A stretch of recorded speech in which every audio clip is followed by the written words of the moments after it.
Episode 209. Is the dog calm or has it learned helplessness? Today we're going to get a little bit geeky. This was a great question that a listener sent to me, so let's delve into that this week.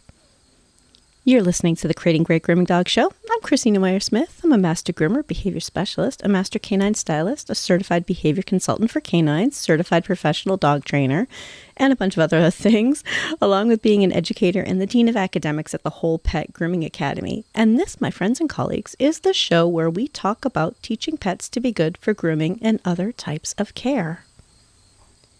If you're new to the show, welcome. Each episode, I try to present it in a way that you are going to enjoy the episode, even if you have no background and you've never listened to an episode before. So a listener asked this question: how do we know if a dog is calm or if we're seeing learned helplessness? So first, let's talk a little bit about what learned helplessness is. Learned helplessness is when an animal knows that there's no way to escape, or their past experiences have all been there's no way to escape and they no longer try. They're shut down and they often look still in a way that as groomers we might be thinking, oh, finally, he's holding still. This is going to be great. This is a dog who might not be struggling against you, who might not be trying to escape, who might not be trying to bat at tools or growl or anything like that. But they aren't loose and relaxed. So if we talk about calmness, what we're looking for when we talk about the 3 C's, and if you're new here, you haven't heard it before, but everyone else is singing along. The 3 C's are calm, comfortable, and cooperative. And calmness can be measured. Calmness is interesting. Calmness is a dog with relaxed muscles, and usually we can see in their face. I want you to think about like the dog that's kind of got a slack jaw and they're kind of smiling and their tail isn't tucked, but it's just kind of relaxed and wagging, not necessarily way up high in the air and super excited, because even if that's not aggressive, it's still going to be a problem for dog grooming. So the dog that we are looking at for in terms of calmness is loose.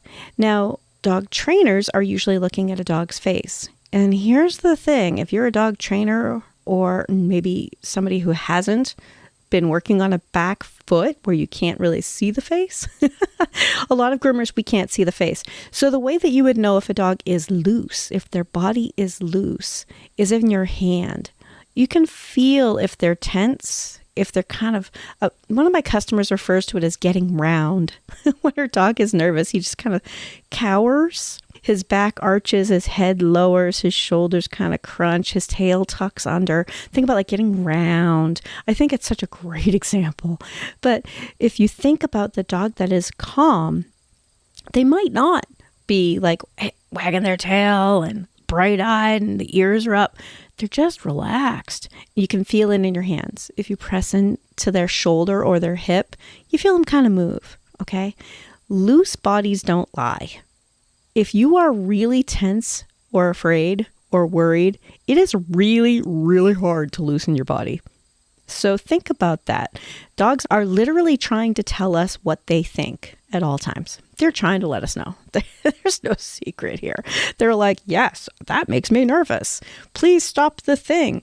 But a dog who is displaying learned helplessness may be standing really still and not necessarily showing any signs of fear, just also not showing any signs of being relaxed. We do want relaxed.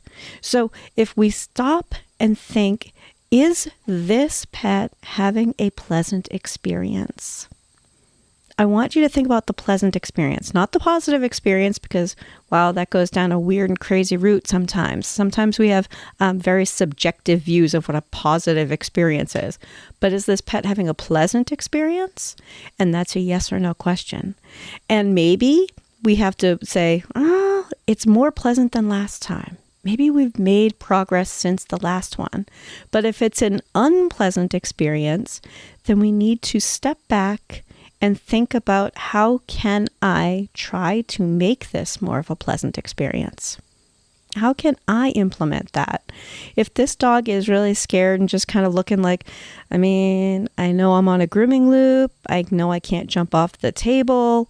I know is expected of me, but also I hate it. I hate it. I hate it. And I know that's very anthropomorphic when we start saying a dog hates something or likes something. But I think we can look at a dog and see the dog who's just filled with dread. And that can be learned helplessness. And we want to avoid that, even though we could still get a beautiful trim on that dog because they're going to let us do whatever we want to do on them. The modern groomer needs to say, I don't want this dog to feel this way about this process. We're offering hair cutting and bathing services and toenails. This is a spa day.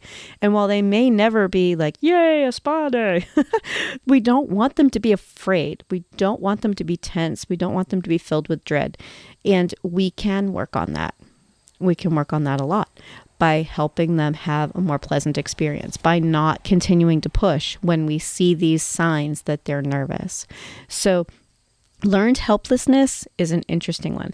I will put some links in the show notes because I really don't want to get into too much detail about what they did for the tests in the 60s to determine what learned helplessness is.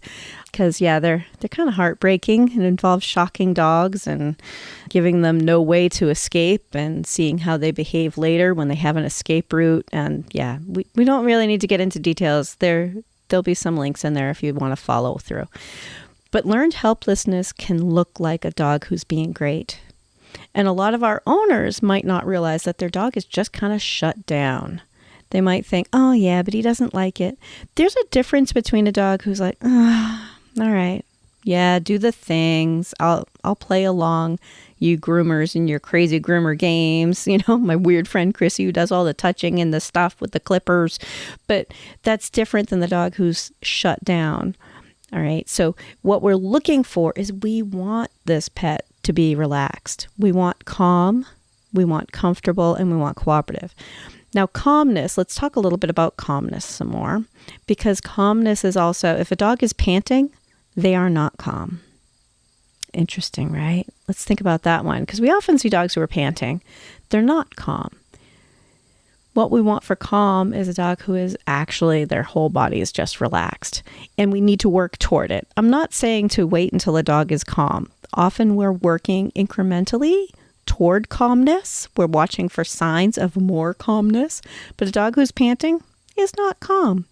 A dog who's jumping around and being playful is not calm. And actually, that's an interesting point for the dog trainers out there. As a dog trainer myself, I get it. Usually in dog training, we're like, hey, I want him to like it. Let's teach him to like something. And that is okay. Here's the thing. If we're working on cooperative care stuff where we're a millimeter away from an eye, or we're in a really tight, sensitive area with sharp tools, or applying ointments or eye drops, things like that, we need to, if we're going to teach them to like it, then we also need to teach them, now that you're not afraid and you think it's fun, we need to teach you to be calm and still, because these things are dangerous. So I like it when a dog starts to switch over into this isn't the drag I thought it was going to be. This might be fun. And we switch into okay, we changed the mood, and now let's also teach you about, I need you to be still. And this isn't happy, silly time. For a little while, I don't mind if we turn it into happy, silly time, but we're not done there. And that's really my message for the trainers. The work is not done. Happy, silly time is still dangerous.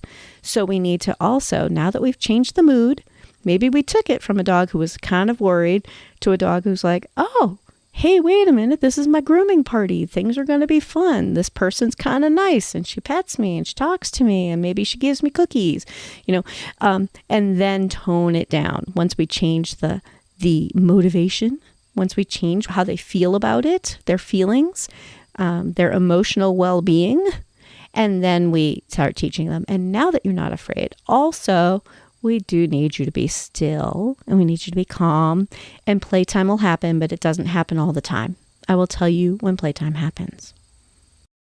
If you're enjoying the show, please remember to tell a friend. Please just tell another groomer, tell a trainer, tell your vet, tell your owners. You can send your owners to any of these episodes. If you think a dog is displaying learned helplessness, there are some things that we can do. One of the things that keeps coming up in grooming circles is that I think a lot of groomers think about behavior in terms of holistic grooming. But dog training, we refer to it as cooperative care. You might hear terms like consent-based. Consent-based is going to be really important for these dogs with learned helplessness, because if we can help them understand, oh wait, there's a way for me to opt out. And maybe not opt out of all of it, but it really depends on where you're at with this pet. Not every pet needs you to provide a situation where they can totally just walk out of the building. Okay. It could be, can I lift your foot? Oh, you're not ready? Okay. We'll give you a minute. Can I lift your foot? And that could be their choice, giving them choices like, oh, I wasn't ready. I think that as dog groomers, we often think that the moment we see some sort of resistance, it means that it's a refusal. But so often it's a not ready. If you give them the chance, if you let them get their balance, or maybe pick the foot up a different way, or maybe turn the tool off and make that challenge easier, then some of these dogs go, oh, that's not what I thought it was going to be. But you may have a dog that was not ready to even walk into your facility. And I see this over and over and over again. We feel pressured by owners that's what they're coming to us for. So we have to get this dog in the tub or this dog on the table, and we try to push. And at the end, we're hoping the dog realizes that we're friendly and we never got mad at them and that everything's going to be fine. And we completed the grooming. The owner is happy. And that's where I hear a lot of groomers say the dog had a positive experience. I'm doing air quotes. You can probably hear it in my voice. But in my opinion, sometimes that is we're pushing them too hard and we're actually causing learned helplessness. Like there's no escape. They're just going to keep going no matter what I do. If I cry out, if I twist, if I try to pull away, no matter what I do, they're just going to keep going. And we can create this situation where we're actually teaching learned helplessness quite accidentally. Okay, groomers love dogs. These are groomers who are often patiently and lovingly traumatizing dogs by accident. So if we think that this dog is having a bad experience, is not having a pleasant experience, and we're not trying to address that, that's where some of this learned helplessness is happening. And I raise my hand because I have done this to dogs, right? I was not always the groomer and trainer that I am today. And I know how easy it is to think, well, he's being so good, so he'll get the right message from this. I'm just going to keep going, even though he seems nervous. And the message here that I want you to know is that you could be creating this situation of learned helplessness with a dog who is simply shut down. Now, I have heard groomers say, do I care? Why do I care? Oh my God, at least he's not trying to bite me. I've got a job to do. But here's the thing, learned helplessness is really traumatic. We don't want that situation for them. We don't want them to be under that kind of stress. And there are better ways to teach them to be good. What if we teach this dog that grooming is just not a big deal? Not a big deal. Maybe they never love it. Like I said, that's a hard one for dog trainers. But, maybe for this dog, it's like, waiting in line at the DMV to get your driver's license picture done. And you're like, oh my God. Oh, this is taking forever. This is not what I planned for my day. Are we ever going to end? Right. I mean, if I'm in the DMV, if anybody here works at the DMV, I'm sorry, it's just an example. But I remember the last time I even had an appointment for a particular time, and it still took an hour and a half listening to half of the people just complaining the whole time, right? Parallel that. It's not particularly unpleasant. It's certainly not scary, but it's not something I crave doing. Not sure what would make me crave doing it. I mean, maybe if you throw in some coffee and some chocolate. New idea for the DMV. But think about some of these pets are just never going to enjoy it. But we can teach them to be safe, and we can teach them that everything is fine. Learned helplessness is a dog who is just has given up so much that they're just like, oh, it's not even worth trying to escape anymore. Oh my God, what a terrible message. Doesn't it kind of break your heart? It kind of does. So calmness, a dog who's loose. That body is loose. Think about like dogs who smile, like, the big goofy grin. The dogs who are relaxed and are just like, hey, everybody, I'm having a good day. Both of my guys have like great smiles. They're just so funny when they just look at you and they just got the slack jaw, totally relaxed, just hi. That's a sign of calmness. The loose body, the dog who can still stand for you. They're willing to be moved around wherever. Their tail might be wagging. It might just be relaxed and just draped over their back end, whatever their natural position is, but it's not tucked underneath, nor is it wagging furiously. I would not describe that as calm. And comfortable, we want them to be comfortable with all of the things that we need to do. We want to watch for signs of discomfort. Watch for it. Think about like, okay, well, you were pretty comfortable until this point, which might be when the dryer that's turned on reaches a particular area on your body. But maybe they're okay with like the dryer being turned on and the dryer on their back end and the dryer on their rib cage and the dryer on their shoulder. But when you start getting up toward their neck, they're like, ooh, that's the part where I get nervous. And that's our decision point. We don't want to just keep continuing. And then cooperative is us meeting them part way. It's not calm, comfortable, and obedient. It's calm, comfortable, and cooperative. We want to work together with this pet. I'm going to watch for their signs and I'm going to try to help them be good. I want them to think that this was safe, that I'm somebody they can trust, and to not be nervous, because these pets will have grooming needs their entire life. And if we I usually use the 15-year mark. Some dogs are going to live a lot longer than 15 years. Some won't reach 15 years, but kind of on average, 15 years. So I want you to think about this, and I'll end it on this part. If their lifespan is 15 years, why on earth would you fight with that dog every time? It just doesn't even make sense. Common sense animal handling. Like, let's just teach them to be calm for it. Let's teach them to relax for it. We don't want them to be frozen in fear. We don't want them to have learned helplessness. We don't want them to be stressed. Common sense animal handling. Let's just get them to relax for it. If you want more information, I teach at the Whole Pet Grooming Academy. That's wholepetnh.com. I teach the Master Groomer Behavior Specialist Diploma Program, which is a really intensive, long course. It takes about 9 months to finish. I also teach a couple of shorter courses that are about 4 hours. You have a month to have those. So wholepetnh.com for more information on the classes that I teach. Have a great week. Bye.